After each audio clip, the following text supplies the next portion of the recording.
আজি কৃষক মুক্তি সংগ্ৰাম সমিতিয়ে কেন্দ্ৰীয় সমিতিয়ে নিৰ্দেশ দিয়া হৈছিল যে অসমৰ প্ৰত্যেকখন জিলাতে জুবিন গাৰ্গৰ উচিত ন্যায়ৰ কাৰণে জুবিন গাৰ্গক ন্যায় দিবৰ কাৰণে এক অৱস্থান ধৰ্মঘট কাৰ্যসূচী কৰিবৰ কাৰণে সেই মৰ্মে আজি ধেমাজি জিলা কৃষক মুক্তি সংগ্ৰাম সমিতি আৰু ধেমাজি জিলা ছাত্ৰ মুক্তি সংগ্ৰাম সমিতিয়ে ধেমাজি জিলাৰ সদৰত আজি এই জুবিন গাৰ্গৰ ন্যায়ৰ বাবে এই কাৰ্যসূচী ৰূপায়ণ কৰা হৈছে।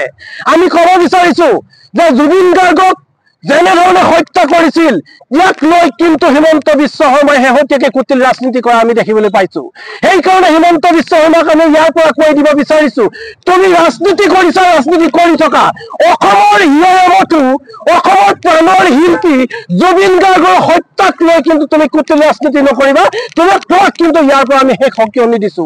লগতে এই কথাটো কৈ দিব বিচাৰিছো, ছিংগাপুৰত জুবিন গাৰ্গক কৌশলগতভাৱে হত্যা কৰা হৈছিল, তাৰ পিছত আজি প্ৰায় 1 মাহ হ'ল আজি কুপতি কিন্তু অসম পুলিচে অসম চৰকাৰে SITয়ে গৈ কিন্তু আজিলৈকে ছিংগাপুৰত ইয়াৰ উচিত তদন্ত কৰিবলৈ সাহস গোটাব পৰা নাই।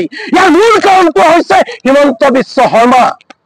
হিমন্ত বিশ্ব শৰ্মাই কেঁচু খান্দিতে সাপ ওলাব বুলি ভয় কৰি ঘৈণীয়েকৰ নাম জলপটকৈ ওলাব বুলি ভাবি তেওঁ এই কেছটো গাপ দিব বিচাৰিছে। এতিয়া আমাৰ কথাটো হৈছে কৃষক মুক্তি সংগ্ৰাম সমিতি, ছাত্ৰ মুক্তি সংগ্ৰাম সমিতি, অসমৰ ৰাইজৰ এটাই দাবী, জাষ্টিছ ফৰ জুবিন গাৰ্গ। জুবিন গাৰ্গে ন্যায় পাব লাগিব। যেতিয়ালৈকে জুবিন গাৰ্গে ন্যায় নাপাব অসমীয়া ৰাইজ অসমবাসী কোনো কাৰণতে ক্ষান্ত নহয় আৰু এই আন্দোলন তীব্ৰভাৱে চলি থাকিব।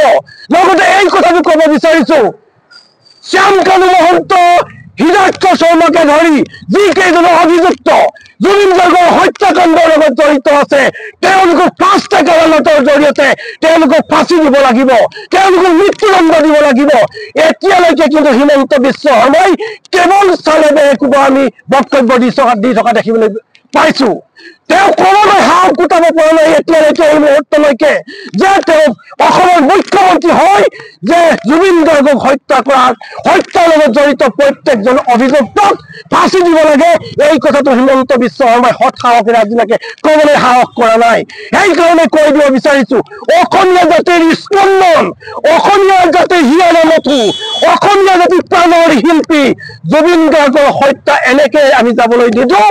অসমৰ প্ৰত্যেকজন ব্যক্তিয়ে অন্তৰে অন্তৰে জ্বলি আছে, প্ৰত্যেকজন ব্যক্তিৰ অন্তৰত জ্বলি থকা জুইকুৰা বাহিৰলৈ উলিয়াই দিবলৈ চেষ্টা কৰিছে।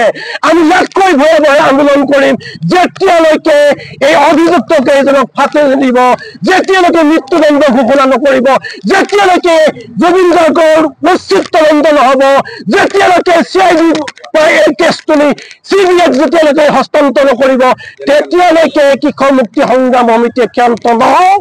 আৰু আমি আন্দোলন কৰি আজিৰ পৰা কৃষক মুক্তি সংগ্ৰাম সমিতি আন্দোলন আমি আৰম্ভ কৰিছো। ইমান দিন আমি প্ৰায় 1 মাহ দিন কৃষক মুক্তি সংগ্ৰাম সমিতিয়ে চাই থকা হৈছিল।